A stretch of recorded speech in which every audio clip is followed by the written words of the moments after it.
Welcome sa Dries TV. Kung interesado ka sa ganitong news, huwag kalimutang isubscribe ang ating YouTube channel. Maraming salamat! So ayun, welcome back again sa ating YouTube channel mga kakimpaw, and sa update nating ito, ang pag-uusapan natin ay tungkol sa mga importanteng ganap kina Kim and syempre kay Paula Abilino. Pero bago po ang lahat, maraming salamat sa inyong patuloy na pagsuporta at pagsubaybay sa mga daily update natin. Kaya naman bilang pasasalamat, narito po ang mga napili kong komento patungkol yan sa naging previous update. Unang komento mula po ito kay Ginang Corazon Carilia. Sabi niya dito, Ma'am Ders, sana ang wish ko na-meet ko sila Kim Cho and Paula Avellino pa-birthday nila sa akin sa December 8. Sana matupad ito, 64. Love you both, Kim Pao, forever. Nako, advance, happy birthday po, Ginang Corazon Carilia. 64 years old na po pala kayo by December 8. Hopefully po ay makita po kayo, no, ni Kim and Paula Avellino. So pumunta po kayo sa mga meet and greet, sa pamilyakon po ni Kim and Paula Avellino. Tagasan po ba kayo, Ginang Corazon Carilia?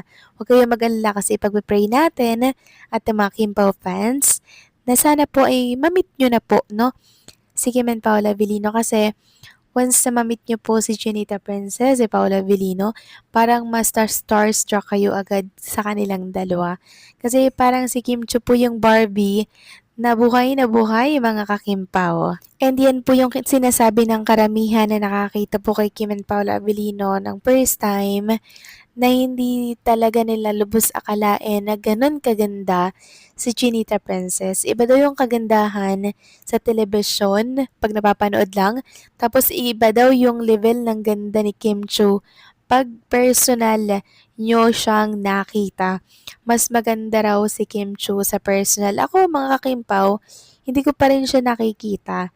No, ever since, hindi ko pa rin siya nakikita. Pero ang dami ko nang nababasa na maganda talaga si Kim Cho sa personal, lalo na pag tinitigan nyo, lalo siyang gumaganda. Kaya hindi po nakakapagtaka kung bakit nagustuhan din siya ng isang Paula Avellino. So hopefully mamit nyo rin po siya, Ginang Corazon Carilia. So maraming salamat po sa komento ninyo. God bless and mabuhay kayo. At ang pangalawang komento naman mula po kay Ginang Bibian Caraig. Sabi niya dito, so proud to hear that Pao is so excited with Kim to Baguio. So much love ko kayo, Kim Pao, pero sometimes Pao must stand up for Kim. He will bring his jowa to Baguio. Parents were very glad kasi bonding again time to be with them. Really, thanks Ders and God bless. Tama kayo dyan, Ginang Bibian Caraig. Ito yung time na dapat, di ba? Dalhin po ni Paolo Avellino si Chinita Princess and the intriga sa kanyang pamilya dito po sa Baguio, and makapag-bonding naman sila together, di ba?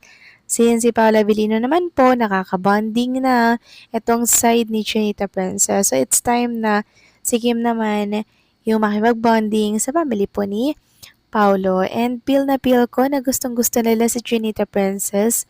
Maging yung sister ni Paulo Abilino, mga kakimpaw. Gustong-gusto si Kim Cho, kilig na kilig din sa Kim Pao. And panapan din siya ng Kim Pao, mga kakimpaw. Kaya nakakatuwa lang and napakasarap sa pakiramdam na gusto rin po ng side ni Paulo si Trinita Princess. Sino ba naman ang aayaw kay Kim Cho, di ba? Sobrang mabait, maganda, down to earth, tapos mayaman pa. So wala na pong hahanapin pa si Paulo Avellino at maging yung pamilya ni Paulo kasi lahat na kay Kim Cho na. So maraming salamat sa comment, Ginang Vivian Caraig. God bless po sa inyo and mag-iingat kayo palagi. So ito na nga, pag-usapan na natin mga kakimpaw ang mga topic na nakalap natin sa gabing ito, at unahin na nga nating pag-usapan ng tungkol dito sa post ng isang fan sa X. So tila daw baga wala pong Halloween costume na entry si Chinita Princess ngayong 2025. Kaya ang ginawa po niya, na-repost niya na lamang or trinowback niya na lamang po yung Halloween picture ni Trinita Princess sa kung saan ang daming pumpkins dito, mga kakimpaw. So may nagtatanong bakit wala daw pa entry na costume si Trinita Princess. So siguro kasi mga kakimpaw, dahil 'di ba po ang lagi pong nag-aasikaso ng mga costume, pictorial ni Kim Chu sa mga importanteng kaganapan sa buhay ni Kim ay yung si Ate Lakam niya.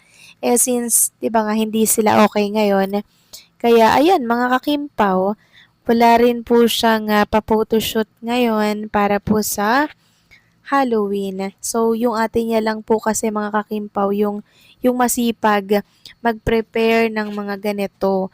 So, since magkagalit sila ngayon, kaya ayan, wala kayong makikita dyan na may pa-photoshoot si Kim sa mga ganap na katulad po nito. Pero okay lang yan mga kakimpaw, si Chinita Princess naman eh sobrang busy din po.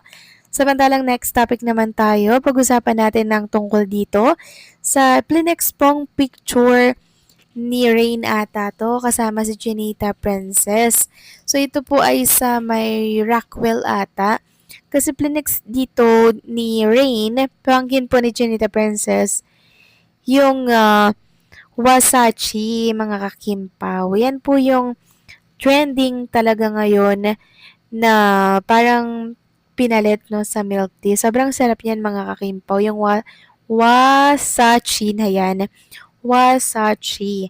So may matcha yan mga kakimpaw, no? So masarap yan. Tapos nagbanding po sila mga kakimpaw ni Kim Chu, itong si Rain, bonding together with pamangkin. Talagang hindi nakakalimutan ni Kim Chu, no? Na makipagbanding sa mga espesyal na tao sa buhay niya kahit na sobrang busy po ni Chinita Princess. Grabe mga kakimpaw, no? Nakaka-proud lang po na maging isang fan, ano, ng isang Kim Chu kasi sobrang ano siya eh. Parang lahat pinagkakasya niya sa isang araw. Grabe, talagang literal na time is gold. Samantalang pag-usapan naman natin ang tungkol dito sa Binoking ni Angelina at ni Robbie. Dito po kay Kim Chu and kay Paula Velino. Nung makasama po nila si Kim and Paulo dito po sa laking taping para sa The Alibay. So, sinabi po ni Angelina and ni Robbie na talaga namang malaking tulong sa kanila si Kim and Paula Avellino kasi sobrang patient daw po na nagtuturo sa kanila. Tapos, lagi silang gina-guide, sineshare yung mga dapat ay matutunan po nila. So, laking pasasalamat po nila Robbie and Angelina na talaga namang si Kim and Paolo yung nag-guide sa kanila during lock-in taping. Tapos, yung pasensya ng dalawa, talagang hanggang doon na lang mga kakimpaw eh. Kaya sobrang na-amaze din po si Angelina and Robbie sa kabaitan pong pinapakita ni Kim and Paula Avellino and syempre sa experience na binabahagi po sa mga batang to. Kaya kudos kay Kim and Paula Avellino. So paano mga kakimpaw, hanggang dito na lamang po ang update natin. Maraming salamat sa patuloy na pagsuporta.